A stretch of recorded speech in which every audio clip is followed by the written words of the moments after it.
Bonjour, c'est Céline Paris. Bonjour, c'est Vanessa David et vous êtes dans le podcast À tout âge. À tout âge, deux invités qui ne se connaissent pas, deux générations au moins les séparent, quoi d'autre les sépare Ou les réunit. Aujourd'hui, on est ravis de recevoir Myriam et Julia pour échanger sur le thème « À tout âge, on peut faire le choix de ne pas avoir d'enfant ». Myriam est née en 1944 à Lyon et elle a donc 77 ans. Julia est née à Paris en 1991, elle a 30 ans. Myriam, je vous présente Julia. Julia, je vous présente Myriam. Enchantée. Alors merci les filles d'être avec nous aujourd'hui. Myriam, donc on l'a dit, vous êtes née en 1944 à Lyon. Vous êtes sixième et dernière d'une grande famille. Très vite, vers vos 20 ans, vous ressentez le besoin de partir à Paris pour faire des études. Et puis vous allez évoluer dans différents métiers, traductrice, sociologue. Vous avez travaillé dans la formation, la communication et aussi dans la réinsertion. Julia, pour revenir vers vous, vous avez 30 ans, vous êtes née à Paris en 1991. Vous êtes aujourd'hui directrice artistique en freelance dans la publicité et le cinéma. Vous avez un frère qui a 2 ans de moins que vous. C'est ça, 28 ans. Votre mère, distributrice dans le cinéma. Votre père, grand reporter et photographe de guerre. Ils sont plutôt souvent absents. L'une présente sur de gros festivals, l'autre couvrant des conflits internationaux. Vous avez donc été en grande partie élevée, quitte à pas mal rater l'école, par vos grands-parents en Charente-Maritime. C'est ça. Et vous avez longtemps eu le sentiment d'être un peu le pivot de la famille, c'est ça? C'est ça, oui. Donc oui, j'ai une enfance assez solitaire, on va dire, puisque donc, j'ai été élevée avec mon frère la plupart du temps valdinguée entre les grands-parents d'un côté et les grands-parents de l'autre côté. Et donc moi, c'est vrai que très tôt, j'ai un peu renoncé, on va dire, quitté la famille dû à des situations un petit peu chaotiques d'entente entre mes parents. Et je me suis éloignée de cette famille. Donc j'ai l'impression d'avoir vraiment grandi seule et d'avoir un petit peu laissé mon frère dans cette famille.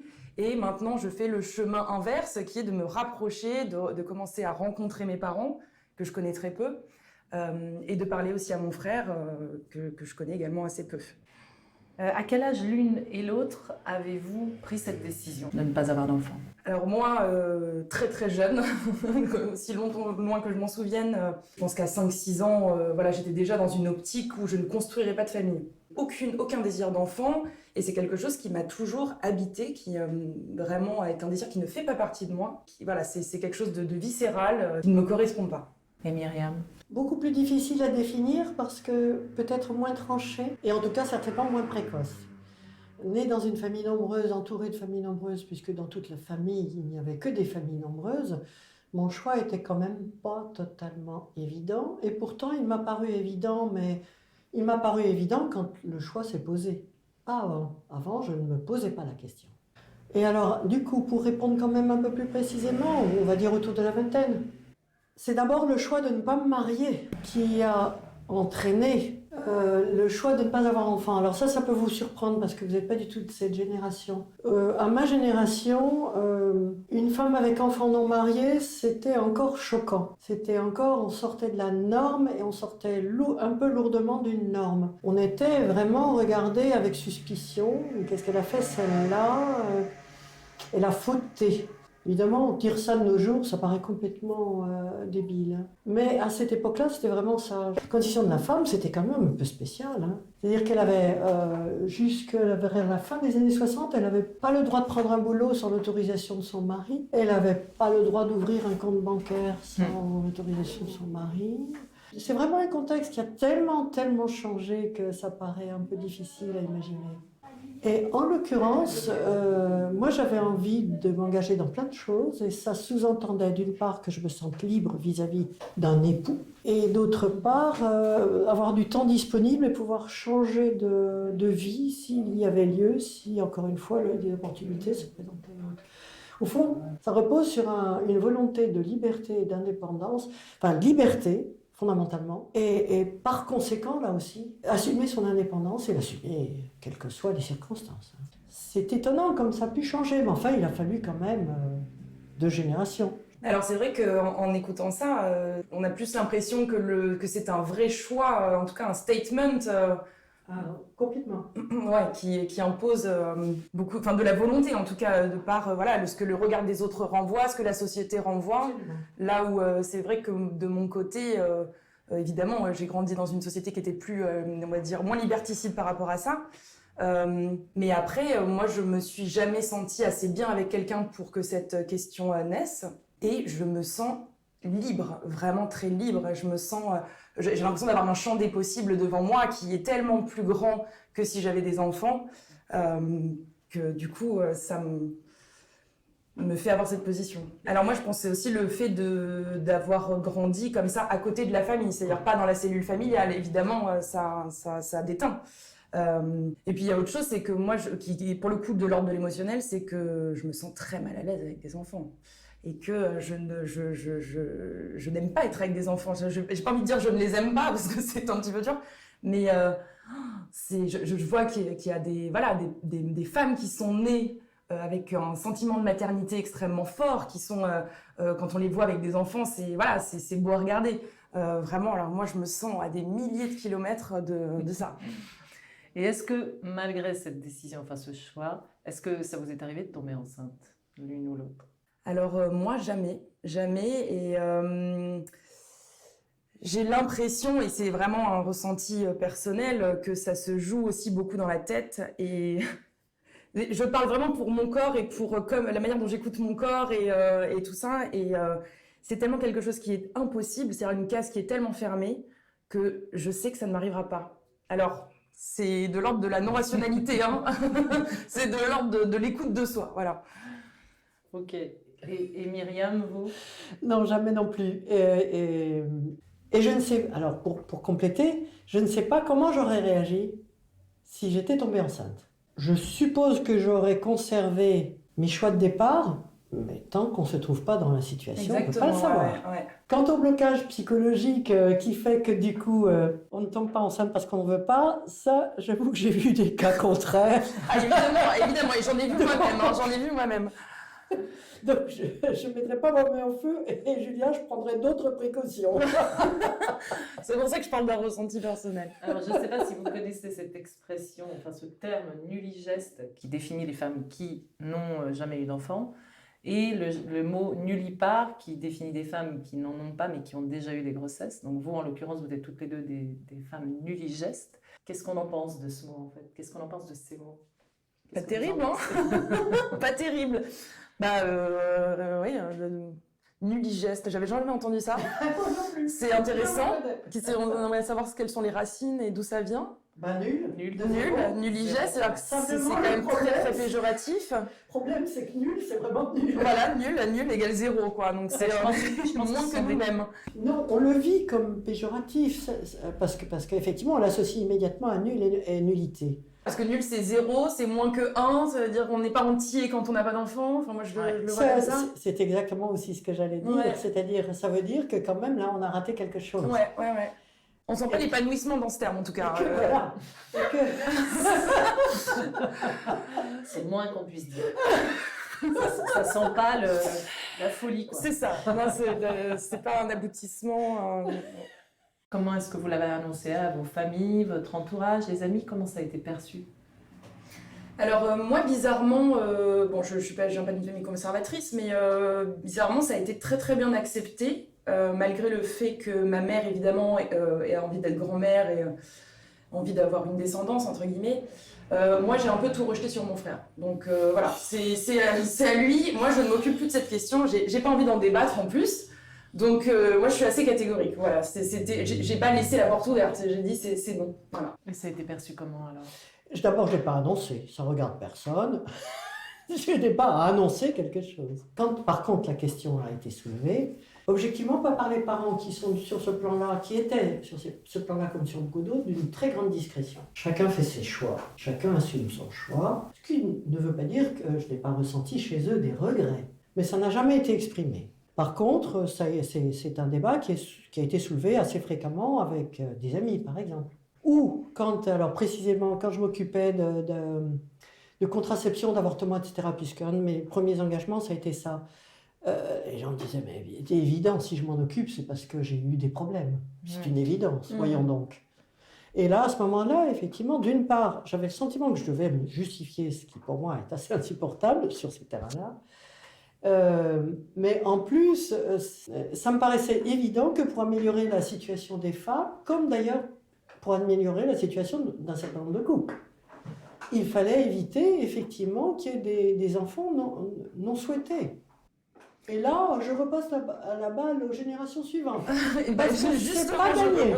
C'est pas encore gagné, cette histoire. Vous parliez du regard, on vient de parler du regard de la famille, mais vous avez aussi parlé du regard de vos proches, de vos amis. Est-ce que, du coup, vous avez entendu des choses vraiment différentes? Est-ce qu'il y avait tout le temps moi, je sais qu'on me disait souvent « Ah, mais tu verras.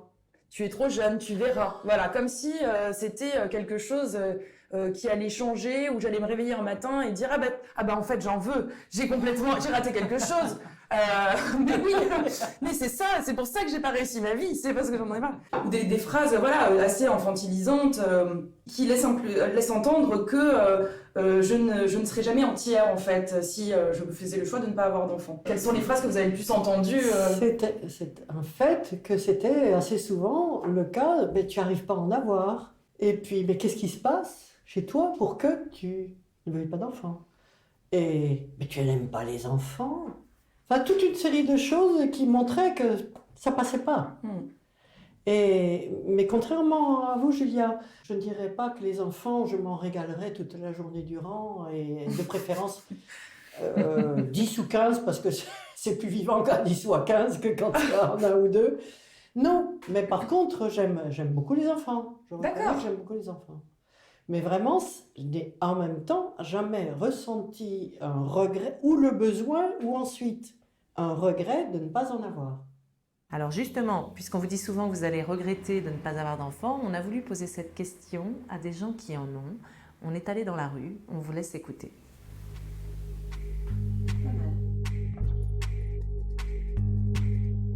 Est-ce que vous avez des enfants?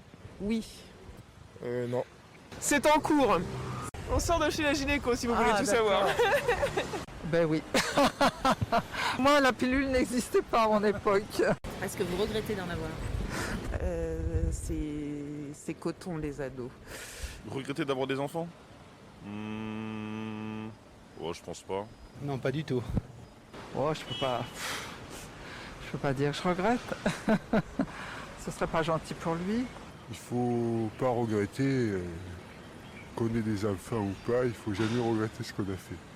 Vous vous êtes inquiété en vous disant que peut-être ça deviendrait un serial killer ou quelqu'un de décevant? Sur le fait qu'il devienne un serial killer, bon... non. Il est déjà un peu décevant. Non, j'étais inquiète pour les nourrir. Est-ce que vous avez l'impression que l'éducation, la société nous amène à faire des enfants un peu pour rentrer dans un schéma, mais que c'est pas un véritable choix personnel? Bien sûr, c'est une institution nationale. Et pas que nationale d'ailleurs. Personnellement, moi je connais pas mal de personnes qui ont déjà entre guillemets un calendrier de la vie, si je peux appeler ça comme ça. La société nous définit en tant que femmes souvent comme des moitiés en fait, tant qu'on n'a pas ça. D'ailleurs, on reste des demoiselles. Il y en a qui en font dans ce schéma-là et d'autres, c'est plus réfléchi. Après, je pense que c'est important quand même qu'il y ait ce schéma-là parce que sinon, on ne peut plus réparer la terre. Qu'est-ce que vous pensez des jeunes femmes qui se déterminent sur le fait de ne pas vouloir avoir d'enfants? C'est très dommage, c'est que les gens imaginent que la fécondité, ça se passe forcément par le ventre. Or, on peut être très fécond et pas avoir d'enfants. Et l'inverse est vrai aussi, on peut avoir plein d'enfants, une tripotée d'enfants et être pas du tout fécond. Qu'elles suivent leur choix. C'est important de suivre son choix et surtout de ne pas dépendre du choix des autres. Peut-être qu'elles regretteront, mais comme ma grand-mère a dû regretter d'en avoir 15.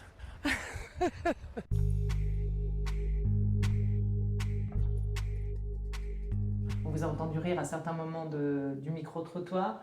Est-ce que vous voulez nous faire des retours sur ce que vous avez entendu? Moi, je trouve ça très riche. C'est très riche, c'est très drôle. Parce qu'on voit, le monsieur parlait d'institution, et en effet, la cellule familiale, le fait d'être une femme incomplète sans enfant, le jugement. Et aussi, moi, je trouve que ça amène un sujet très intéressant. C'est un sujet qui est extrêmement tabou, dont on ne parle pas. C'est ces femmes qui ont eu des enfants et qui regrettent d'avoir eu des enfants. Et moi, j'ai des amis qui... en effet, se sont retrouvés à tomber un petit peu en dépression, en tout cas, avoir eu l'impression de faire un choix qui n'en était pas vraiment un, mais qui était quelque chose qui était imposé, en fait, comme le schéma dont le monsieur parlait. Et Myriam? de ce que vous avez entendu. Je trouve, il y avait plein de choses tout à fait rigolotes et tout à fait sincères en plus. Là, j'admire, hein, parce que vous avez obtenu des réponses qui sortaient du stéréotype et de la réponse standard. Et ça, je ne me serais jamais imaginé qu'en micro-trottoir, ça vienne aussi évidemment. Ce qui est surprenant, c'est qu'encore maintenant, les gens aient du mal de faire leur choix. Et ça m'a énormément frappé avec des gens plus jeunes. Quand je les pousse un peu dans leur retranchement, j'ai l'impression qu'on est toujours dans les choix qui sont un petit peu des prescriptions sociales ou familiales. Et pas vraiment le choix d'une personne qui s'assume comme telle. Je m'attendais vraiment à ce qu'au bout d'une génération, et certainement au bout de 2, donc du coup en retombant sur la génération de Julia, on en soit vraiment à faire des choix individuels, personnels. Non, le poids social est toujours aussi fort, moi je trouve. Et sur la question de la fécondité, on entend à un moment donné cette femme dire finalement on peut être très fécond en n'ayant pas d'enfant, créatif, etc. et avoir des tonnes d'enfants et ne pas être fécond du tout. Qu'est-ce que vous en pensez ? Évidemment qu'on peut être très créatif, très dans l'inventivité, dans la création. Sinon, il ne nous resterait pas grand-chose à nous, les femmes qui n'en veulent pas. Si on nous enlève en plus tout ça, ça commence à faire maigre. Ou les femmes qui n'arrivent pas à en avoir. Il ne faut pas oublier non plus celle-là. Hein. Moi, la chose qu'on m'a vraiment le plus dite, c'est tu es trop jeune, tu vas voir, tu vas en faire. Comme si, en fait, le fait d'être jeune, nous étions des personnes écervelées et pas capables de réfléchir, pas capables d'avoir un statement, de faire un choix. Voilà. Et ça, moi, je trouve que c'est le plus handicapant. On ne reconnaît pas votre capacité à choisir. Voilà. Est-ce que quand vos amis sont devenus eux-mêmes parents, il y a eu des changements ? Alors, moi, personnellement, je me suis éloignée de ces personnes-là. On va dire la plupart. La plupart parce que ces gens-là, évidemment, sont très pris par leurs enfants, par leur famille. Et la manière dont leur rapport à l'enfant et la manière dont ils l'éduquent change la relation amicale. C'est-à-dire moins de temps, mode de vie différent. Et c'est vrai que c'est un choix qui, nous, les femmes qui ne veulent pas d'enfants, nous pénalise doublement. C'est-à-dire que d'abord, on fait le choix de vieillir seul. Mais en plus, on finit un petit peu seul par rapport à certaines personnes, avec des amis qui ne font plus attention à l'amitié, ou en tout cas qui ne l'envisagent plus de la même manière. Donc c'est un peu une double peine. Voilà. Je vais tout à fait dans ce sens-là. En outre, éventuellement, il y a un regard qui est encore plus réprobateur, qui peut être porté. Et c'est là où on retrouve parfois comme reproche, mais c'est un choix égoïste. Alors que c'est tout l'inverse. Je trouve que c'est tout l'inverse. Bon, moi, je trouve que c'est aussi l'inverse, mais c'est une autre chose. Ça peut être perçu comme ça. Et effectivement, ça va être beaucoup plus souvent balancé par des gens qui sont en train de galérer avec leurs gamins.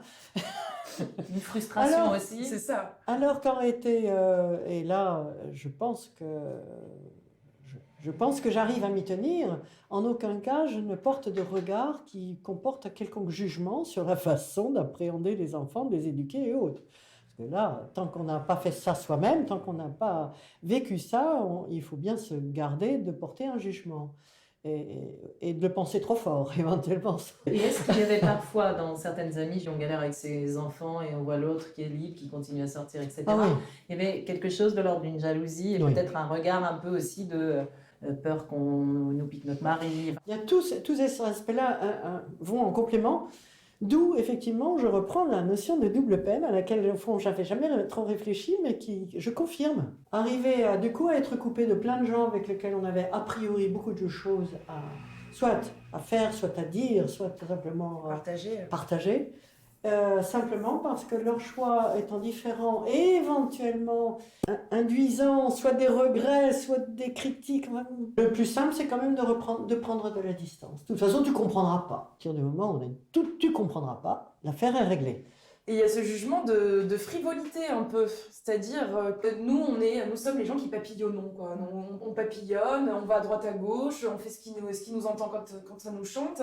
Il y a ce regard de nous ne sommes pas des gens sérieux, entre guillemets. Bon. Ouais.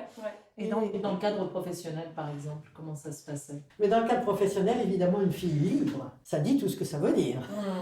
Non, ça induit énormément de comportements différents et de comportements qu'il faut arriver à gérer. Hein. Pour aller jusqu'au harcèlement parfois? Ah oui, tout à fait. Parce que libre, donc Parce que plus libre. facile. Libre, voilà. Donc, je risque pas d'avoir un mari sur le dos à l'occasion. Je vais essayer d'en profiter. Ah non, ça, incontestablement, et très souvent. Moi, je pense à un truc, là, c'est que je trouve les mecs vachement plus insistants quand on leur dit que le couple ne nous intéresse pas et que fonder une famille, ça ne nous intéresse pas. Ouais. Bizarrement. C'est-à-dire qu'il y a une espèce de forcing qui se crée, mais tu vas voir, si, t'inquiète, tu vas voir, tu vas être mieux avec un mec. Comme si, en fait, on les écartait complètement, qu'ils n'avaient plus d'utilité, en fait. Tout d'un coup, on n'a plus besoin d'eux. Les émasculer presque. C'est presque ça. C'est-à-dire quelle est leur place après auprès d'une femme quand la femme fait ce choix. Bon voilà, avant on disait qu'on était les sorcières. Hein.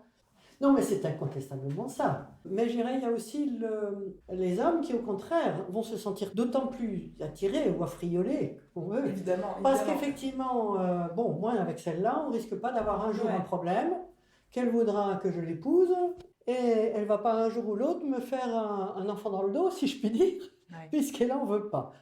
Et dans le rapport au couple, ça pose problème aux partenaires? Dans certains cas, oui. Surtout entre 20 et 30 ans, on va dire. Ensuite, au contraire, en général, ils ont déjà une famille dans un coin. Donc, au contraire, ça simplifie. Mais à l'âge où on commence à s'installer, à l'âge où on commence à fonder une famille, etc., pour certains, oui, c'était un problème tout à fait important. Il induisait une rupture. Mais je vais avouer. Alors moi, c'est simple, hein, quand le sujet vient sur la table, moi, c'est la fuite. Non pas ça râne. Moi, c'est non, hein, voilà, clairement. Et le fait, après, évidemment, j'ai eu des relations avec des hommes qui avaient déjà des enfants. Et ça a été finalement des relations assez courtes. De fil en aiguille, voilà, ça se défait en fait. La relation s'évapore. Et puis moi, je me mets beaucoup en retrait. Et en général, ça marque, comme dit Myriam, une rupture. On parlait d'évolution des mœurs, mais vous disiez en même temps que socialement, il y avait toujours une même pression. Non, il y a une évolution importante. Quand je dis les mêmes pressions, sans doute, les pressions sont-elles moindres. Ne serait-ce que parce qu'on ne vous regarde pas de travers quand vous dites que vous n'êtes pas marié, que vous n'avez pas d'enfant. Éventuellement, on va relancer la question. Éventuellement, ça sous-entendra peut-être une critique, exprimée ou pas exprimée. Un étonnement, le plus souvent, c'est un étonnement. Et arrivé à un certain âge, c'est aussi souvent perçu comme un échec. Il faut être suffisamment sûr de son choix pour qu'effectivement, on puisse assumer ce regard des autres, y compris dans... Voilà, ma pauvre. C'est pas mes condoléances, mais c'est quasiment ça. C'est ça, un pied dans la tombe déjà. C'est fou, hein? Ça, je pense que quand même, sur ce plan-là, j'ai un peu exagéré quand j'ai dit que les mœurs n'avaient pas évolué. Si, elles ont quand même évolué. Et alors, par rapport à ce regard qu'on porte en effet sur les femmes qui font le choix de ne pas faire d'enfants, etc., est-ce que vous avez l'impression, vous, d'en avoir profité, en vous sentant peut-être plus libre? Moi, complètement. Hein. C'est avant tout un désir de liberté et après un désir de ne pas avoir d'enfants. Mais c'est avant tout un désir de liberté, de ne pas avoir d'attache, de pouvoir partir voyager quand on en a envie. Voilà, on n'a pas à s'occuper de quelqu'un. Et puis, c'est aussi un désir un non-désir de transmission. Et je trouve que c'est quelque chose, quand on en parle avec les gens, qui revient souvent.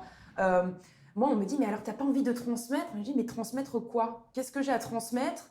Alors, on peut aussi faire le parallèle avec l'écologie, c'est-à-dire qu'on parlait est-ce que les mœurs sont-elles changées? Ont-ils changé?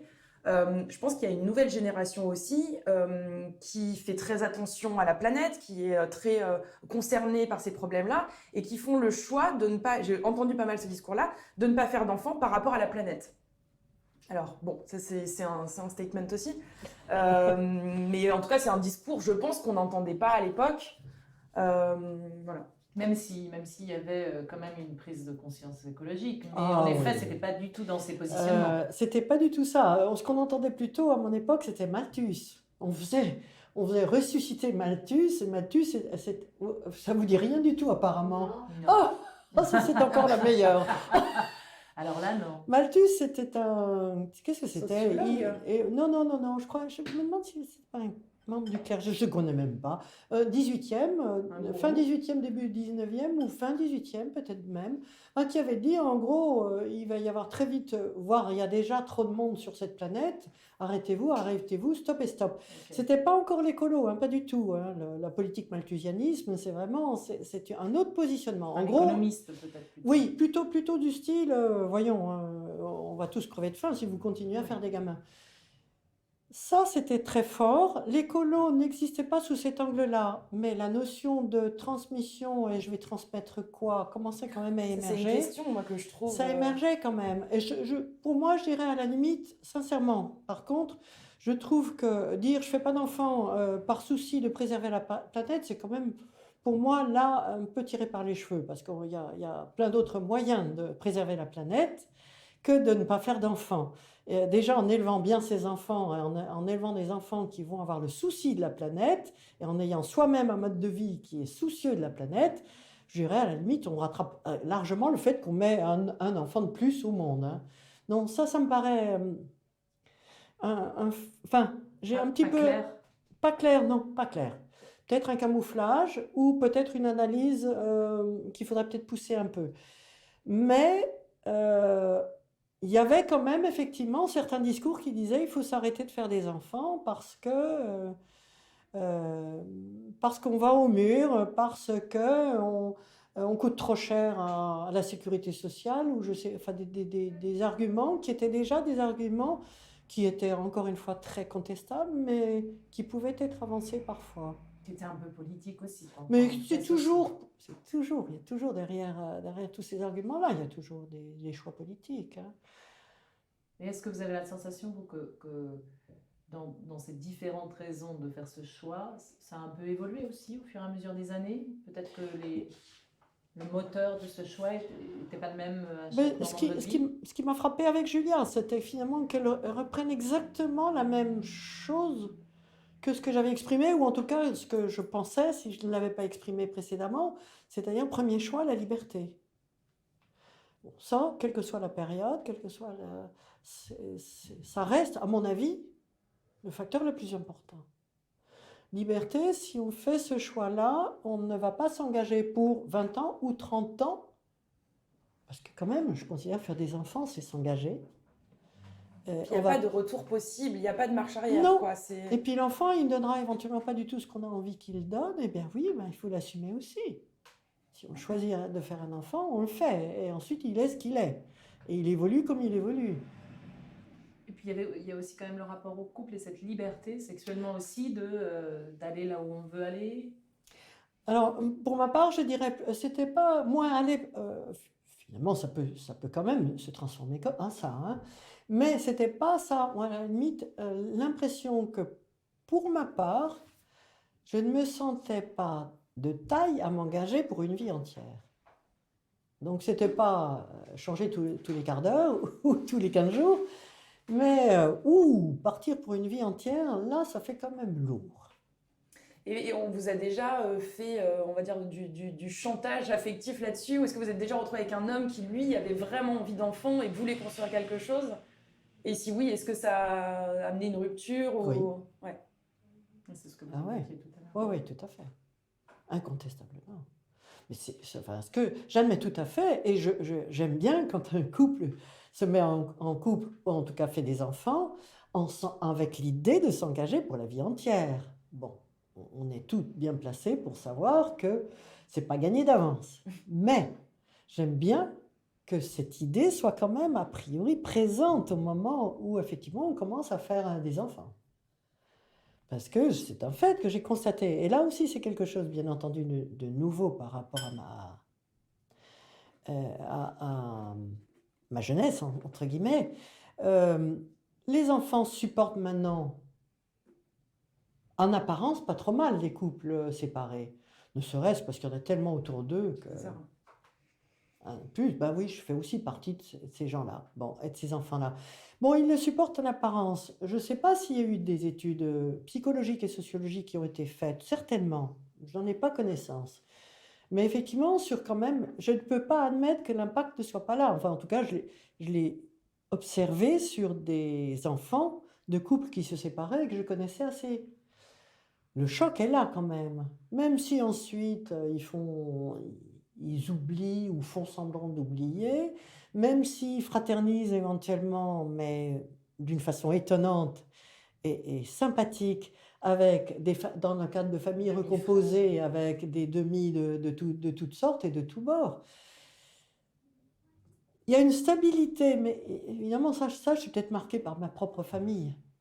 Je pense que c'est aussi lié au modèle dans lequel on vit depuis Oui. des années, qui est plutôt une famille construite, etc. C'est aussi pour ça que parfois le traumatisme est présent. Mais On sort de ce cadre.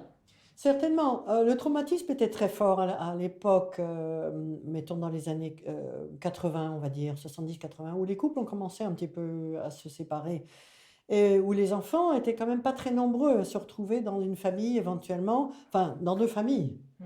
Et où notamment ça posait des problèmes à l'école ou autre, parce que bon, alors finalement ton adresse c'est où, etc. Bon, maintenant, non, c'est devenu tellement habituel que c'est plus un souci. Et le fait que ça soit habituel, je pense, du coup, est un peu mieux vécu par les enfants.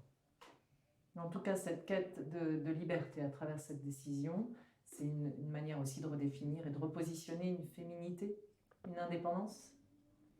Ah, de l'affirmer. C'est un choix féministe. C'est de l'affirmer, c'est pas de repositionner. C'est se battre aussi pour que les femmes aient le choix, voilà, que ça reste un choix. Et puis le féminisme, c'est ça, c'est-à-dire que tout le monde ait le choix, que la personne veuille être femme au foyer veut avoir des enfants, ne pas travailler, c'est aussi un choix. Et il faut aussi se battre pour ces personnes-là, que leur choix soit entendu. Absolument. Mais que ça soit vraiment leur choix. Voilà, exactement, que ce soit quelque chose que ça soit pas une injonction et que ça ne soit pas rendu par la société. Et que ce choix fait à un moment donné n'impacte pas trop lourdement, malgré tout, sur la vie de la femme. Ça aussi, c'est une chose qui m'a souvent frappée. Je comprends tout à fait, bien entendu, que des femmes fassent le choix d'être mères et ensuite, alors qu'éventuellement, le plus souvent, elles ont travaillé avant d'être mères, qu'elles s'arrêtent pour élever leurs enfants. Chacun ses choix. Pour moi, ça c'est tout à fait fondamental. Chacun ses choix. Ce qui est plus embêtant, c'est quand au bout de quelques années, elles commencent à mal vivre ce choix. Et à ce moment-là, souvent, c'est très très compliqué malgré tout de revenir à une autre vie. Donc elles sont plus ou moins ensuite sur un rail qui est un rail qui, pour des raisons diverses, les déçoivent un peu et elles ne peuvent plus en sortir. Je dirais notre avantage, à Julia comme à moi, c'est qu'on a fait un choix et au fond, si un jour on veut en sortir, on en sort. On en sort. Ça serait rien d'ajouter. C'est clair. Ça sera, on finit là-dessus, justement, ça sera un peu le mot de la fin sur le choix. Merci infiniment d'avoir accepté de jouer les jeux pour faire cet échange. Merci beaucoup.